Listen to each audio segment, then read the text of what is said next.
Welcome back, everyone. If you're interested in catching up on the earlier chapters of this manhwa, be sure to check out the previous video on our channel. Now, let's dive into today's recap and continue our journey through the story. Leon and his team had entered through the gate. Everyone was on high alert, except for Leon, who remained remarkably calm. As they explored the dungeon, Leon discovered that the gate would only close if they either defeated the final boss or completed the quest. This revelation excited Leon, as he was excited on the idea of dueling the boss one-on-one. Hari, however, was concerned. She knew that their usual strategy was to gang up on the boss to secure a victory, but here was Leon, eager to face the challenge alone. Leon surveyed his surroundings, noticing numerous human corpses scattered about. Although the dungeon had been mostly cleared, there were still plenty of monsters lurking within. Hari explained to Leon that this was typical of most dungeons. She went on to say that, while the number of monsters usually decreased as they were defeated, there were exceptions. In dungeons with skeletons, zombies, or even demons in special cases, as long as the boss monster remained alive, the enemies would continue to respawn infinitely. Leon found it intriguing that the monsters would only vanish once the boss was defeated.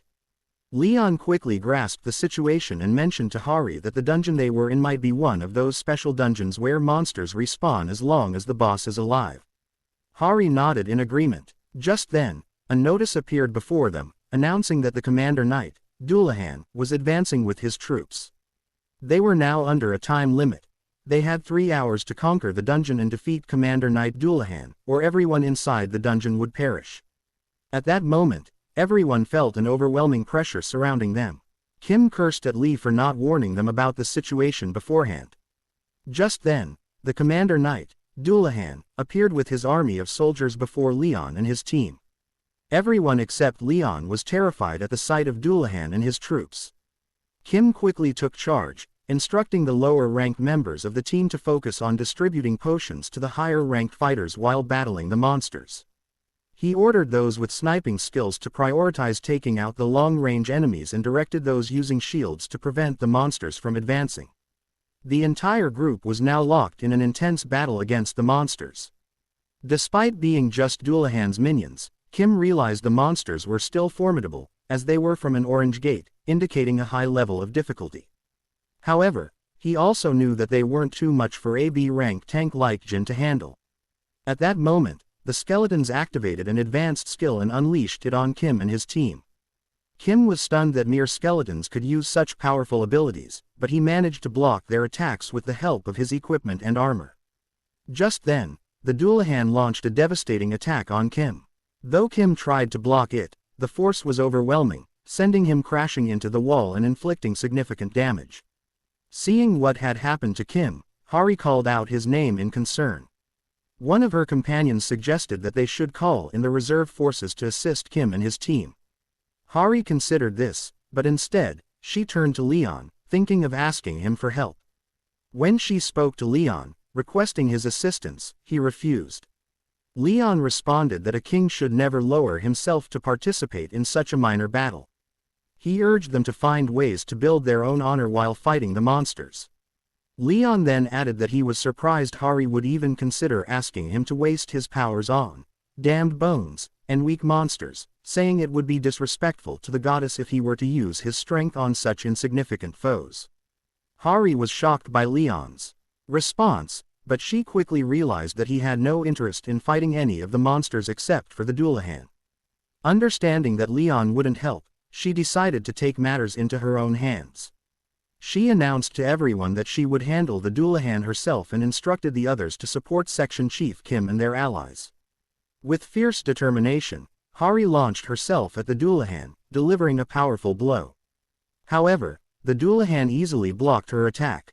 As Hari strategized on how to separate the Dullahan from the crowd, the Dullahan suddenly threw its head at her as a distraction and followed up with a powerful strike that sent her hurtling backward. Although Hari managed to block the attack, it still caused significant damage to her body. As the Dullahan prepared to strike Hari again, she desperately launched a powerful attack. She hoped it would land, but the Dullahan easily blocked her strike once more. Despair began to set in, and Hari found herself at a loss, unsure of what to do next. As she lay on the ground, the Dullahan moved in to finish her off. Just then, Leon intervened, interrupting the Dullahan and causing it to halt its attack. Leon clapped his hands and apologized to the Dullahan, admitting that he had initially dismissed it as just another undead. However, after witnessing the fight, he realized that the Dullahan was a formidable knight. Leon then proudly announced his name to the Dullahan, declaring that he, Leon, King of the Lion Heart, was granting the Dullahan the honor of fighting him. Leon continued, stating that there was no need for more of his troops to be injured, and proposed that they settle the conflict with a noble duel between the two knights, Leon and the Dullahan. Hari, Kim, and the rest of the team were shocked to hear Leon challenge the Dullahan to a one-on-one battle. The Dullahan's troops halted their attacks upon hearing Leon's words. Leon then approached the Dullahan, summoning his sword from his space magic, and told the Dullahan that it could lower its neck. He understood that the Dullahan fought with dual swords, and Leon insisted that it wouldn't be a fair fight if the Dullahan only used one. Hari, concerned for Leon, warned him that the Dullahan wouldn't die unless it was beheaded. But Leon dismissed her concern, telling Hari that it wasn't important. Hari was stunned by Leon's response, wondering how he planned to defeat the Dullahan without beheading it. Leon then reassured her, saying that what truly determined the victor wasn't physical death, but a knight's honor. Leon then focused his attention entirely on the Dullahan. With a show of respect, he announced his name and challenged the Dullahan to an honorable duel. As he did, the Dullahan launched a powerful attack at Leon, but Leon blocked it effortlessly. Immediately after, Leon placed his sword at the Dullahan's neck, indicating that the Dullahan would have been defeated if Leon had swung his sword. Leon counted aloud, once, signaling that he had bested the Dullahan in that exchange. The Dullahan, seeing this, retreated and launched another powerful attack. Once again, Leon blocked the strike with ease and placed his sword at the Dullahan's neck, counting, twice, to show he had defeated the Dullahan twice. Everyone was astonished at how easily Leon handled the dungeon boss, overpowering the Dullahan with apparent ease. However, Hari was the only one who fully grasped the significance of the battle and what had transpired. Hari observed that Leon skillfully adjusted the weight balance by tying in a sword guard the moment the Dullahan's attack met his blade. Additionally, Leon executed a cross-cut, a maneuver so daring that few would attempt it against the Dullahan unless they were exceptionally strong. Hari realized that Leon's superior strength was what allowed him to perform such feats. Leon then instructed the Dullahan to resume its stance, signaling that the fight was far from over. It had been a long time since the Dullahan had encountered a knight who treated him with the respect due a fellow warrior and properly requested a duel. As the Dullahan looked at Leon, he saw a figure with a straight posture and the seasoned gaze of a veteran who had faced countless battles.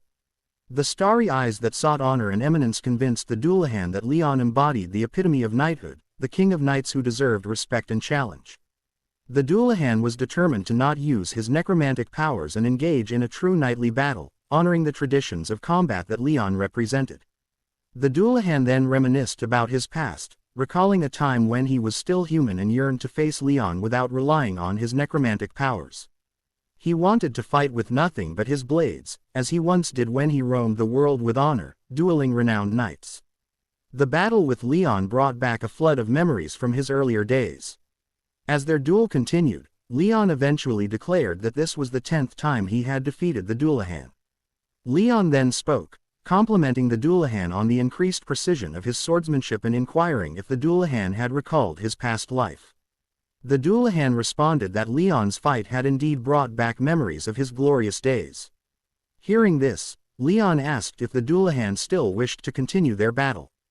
The Dullahan looked at his skeletal warriors, then removed his head and addressed Leon. He admitted that it had been a long time since he had caused so much destruction and fought without honor.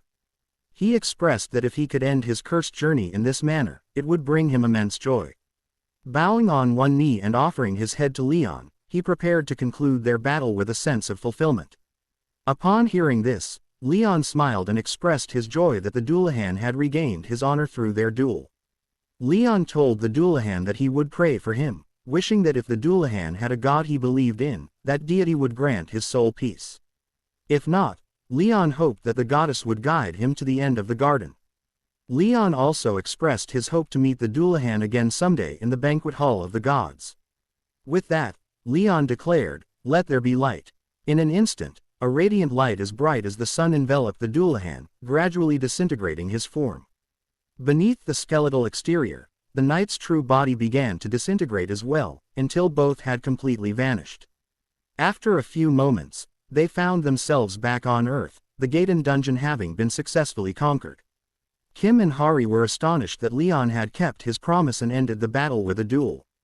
Both were curious about the nature of the brilliant light that shone when Leon used his powers. Kim speculated that it might have been the divine power Leon had mentioned, explaining why the undead had disappeared along with the Dullahan. Hari wondered why Leon hadn't used such powers from the beginning to avoid damage. Leon then approached and explained that had he used his full abilities earlier, the honorable knight would have perished as a necromancer. He added that a knight lives for honor, which comes from actions, and actions stem from will. Thus, the Dullahan had received his due as a noble knight.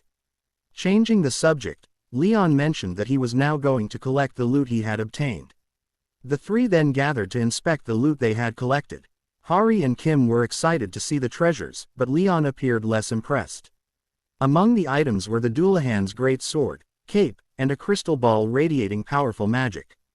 Kim was thrilled at the prospect of selling the crystal ball for a substantial sum, but before they could act on it, Leon smashed the crystal ball with a decisive stomp, shattering it into a million pieces.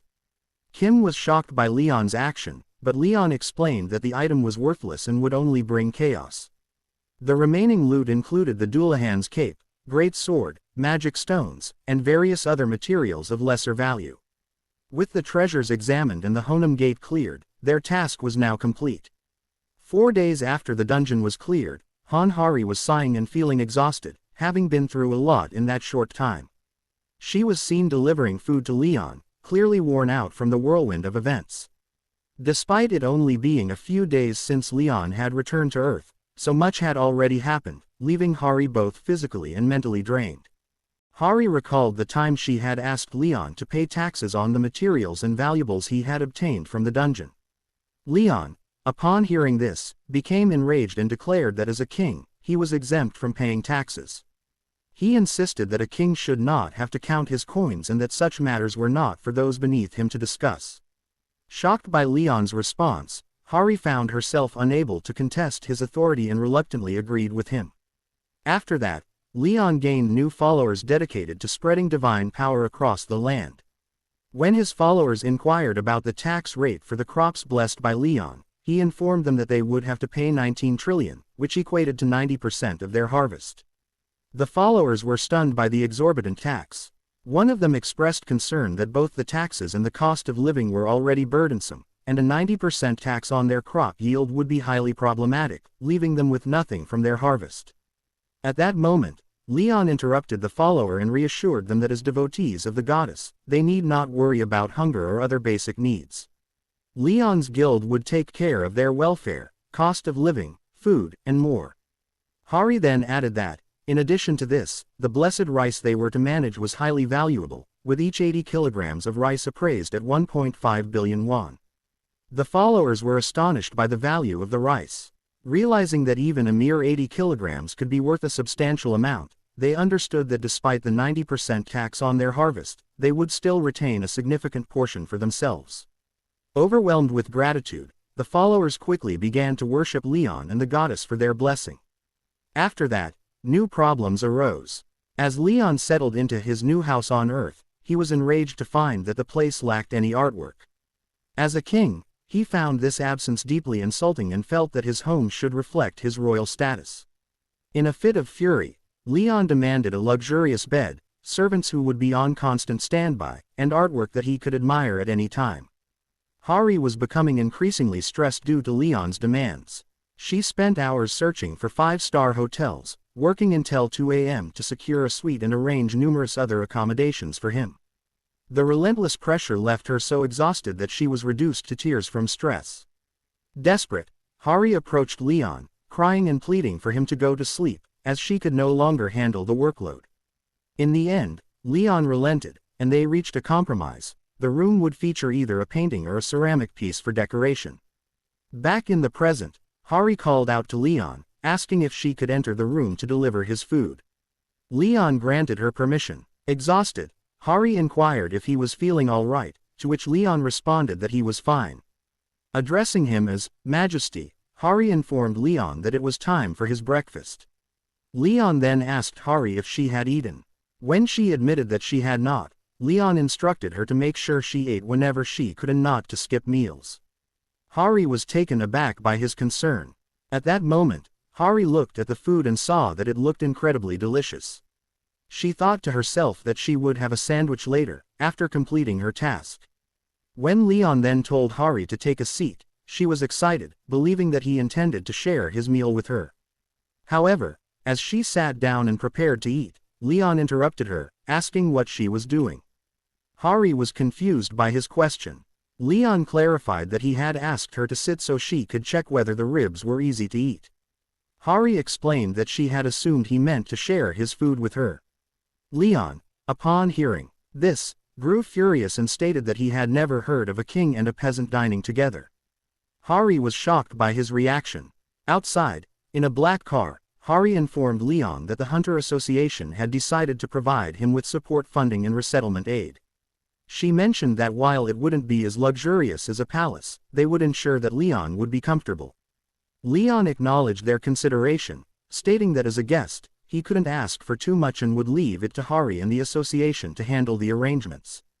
When Hari asked about the loot, Leon instructed her to manage it herself.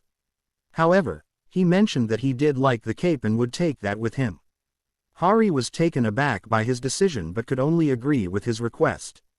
After a few moments, they got out of the car, and Hari informed Leon that they had arrived. She explained that the location was close to the Hunter Association and featured a helicopter pad on the top floor, which would be convenient. Hari then asked Leon if he found the place satisfactory, but he did not respond. Leon, observing the statues nearby, looked puzzled and confused, unable to understand their purpose or significance. As they entered the building, a man approached them and called out to Hari, acknowledging her as the assistant manager of the Hunter Association. Surprised that the man knew her identity, Hari approached him and asked who he was. The man introduced himself as Park Jongchun, the director of Dujing's Food of the Future, and explained that he was from the Dujing Group. Hearing that he was associated with the Dujing Group, Hari became somewhat concerned. She realized that the Dujing Group was one of the top 3 chaebol groups in the nation, and she was astonished that the director of such a prominent organization was waiting for them. Park Jongchun, smirking, then asked Leon if he was the famous survivor he had heard about. At that moment, Hari realized that Park Jongchun must have known they were coming and had been waiting for them. With a menacing smile, Park Jongchun extended his hand to Leon and said it was a pleasure to meet him. Leon, however, was taken aback, feeling it inappropriate for a mere merchant to offer a handshake to a king. After a few moments, Leon and Hari arrived at the residence provided by the association for Leon's year-long stay. Hari informed Leon that the association would cover all utility and rent costs, so he didn't need to worry about those matters. She also mentioned that there were room services and cleaning maids available, which Leon could use as much as he wished. Hari then recalled her encounter with Park Jongchun and felt a sense of relief. Since information about survivors was top secret, it was fortunate that Leon had chosen to ignore Director Park Jongchun, given the uncertainty surrounding his intentions. Hari wondered about Park Jongchun's visit, and Leon explained that a merchant's primary interest was always profit. Hari was puzzled by this explanation, but as she thought it over, she realized that Park Jongchun's visit was likely related to the blessed rice from the Honan Plains.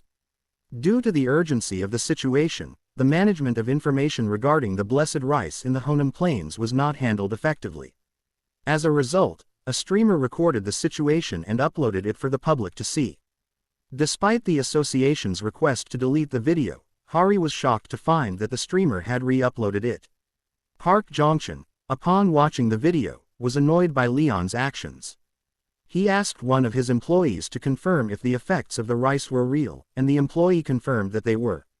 Park Jongchun then inquired whether the blessed rice had been tested on humans and if its effectiveness was guaranteed. The employee was uncertain, but at that moment, Park Jongchun's assistant intervened. She explained that to obtain more detailed information about the rice, they would need to meet the owner of the rice field. She added that there were reports of a dying dog recovering suddenly and people with chronic inflammation and sinus infections feeling immediate relief after consuming the rice. The rice had cured various minor and major ailments throughout the village, though they did not have formal data from human testing. The effects were widely observed and effectively proven. Hearing this, Park Jong-chun smiled menacingly, satisfied to know that the rice worked. Park Jong-chun grew increasingly annoyed as he thought about Leon, particularly the fact that Leon had dismissed him as a mere merchant despite his position as the director of the Dujing group. The assistant then reminded Park Jong-chun that they needed to acquire the blessed rice, emphasizing its limitless power. Park Jong-chun acknowledged this and resolved that he needed to meet Leon again. Angrily, Park Jong-chun stood up, fuming over Leon's disrespectful behavior. He vowed to himself that Leon had made a grave mistake by crossing him and that he would not let Leon off easily. Park Jong-chun believed that Leon, like other survivors, was deluded into thinking the world was perfect. Determined to prove them wrong, Park Jong-chun planned to use culture shock to overpower survivors like Leon and demonstrate their misguided beliefs. Upon returning to Earth, Leon set 3 goals for himself. The first was to spread faith in divinity. While there were many gods and followers on Earth, the essential divine power that Leon sought was absent. Gods were meant to embody faith and bless the world, but instead, people were falling ill and lands were becoming contaminated. To harness true divine power, a new faith was necessary. Thus, it was crucial to inspire more people to believe in this new God. Leon's second goal was to reform the Knights Templar. In this world, no organization of fighters wielding divine power existed. If the guardian of the Holy Grail, the King of the Lion Heart, was considered a demigod, then the Knights Templar was akin to saints. As Knights of the God, they would use their divine power to bring terror to all evil. Leon's final goal was to eradicate the evil thriving on this land. To do so, he needed to recover divine power, raise the Knights Templar, and maintain balance and order within the Pantheon. Although he recognized that it might seem overly ambitious to establish the Knights Templar in such a place, Leon was determined to fulfill his duties no matter the challenges. At that moment, Hari called out to Leon, informing him that someone had officially requested a meeting. Leon responded that if they had followed the necessary procedures, there was no reason not to hear them out, so he allowed them to meet him. A few moments later, Park Jong-chun and 2 of his men entered the room where Leon and Hari were. Leon regarded them with a neutral expression, showing no visible reaction. Park Jong-chun, smiling awkwardly, thought to himself that for the sake of business, he could bow to Leon if it would benefit him. Park Jong-chun then produced a large suitcase and informed Leon that he had brought a small gift for him, insisting that Leon accept it. Park Jong-chun thought to himself that Leon would be astonished by what was inside the suitcase. He knew it contained a top-tier luxury item that someone like Leon, whom he considered uncultured, could never have imagined. Park Jong-chun anticipated that once Leon experienced the contents, he would be hooked, and this would be the perfect moment for Park Jong-chun to take advantage on the situation. He planned to use this opportunity to make Leon beg, with the intention of becoming Leon's manager. However, upon hearing Park Jong-chun's offer, Leon simply remarked that since Park Jong-chun had put so much effort into the gift, he would accept it. Park Jong-chun was infuriated by Leon's indifferent attitude, feeling as though Leon was doing him a favor by accepting the gift. He then urged Leon to at least examine the gift, suggesting that he might find it to his liking. Leon then told Park Jong-chun that he had no intention of explaining etiquette and instructed Hari to open the suitcase to satisfy Park Jong-chun's request. Hari agreed and, upon opening the suitcase, was stunned by its contents. Park Jong-chun smiled menacingly and began to speak, revealing that the suitcase contained the most elite weapons crafted by his group. He told Leon that he was free to choose any weapon he liked. Hari was astonished to see that all the weapons were of unique rank and had been crafted by artisans from the Dujing group. Park Jong-chun added that he had heard Leon would be working as a hunter from now on, so these weapons would be of great assistance to him. That's all for today. If you do enjoy the video, please subscribe, like and share, and also share your thoughts in the comment section.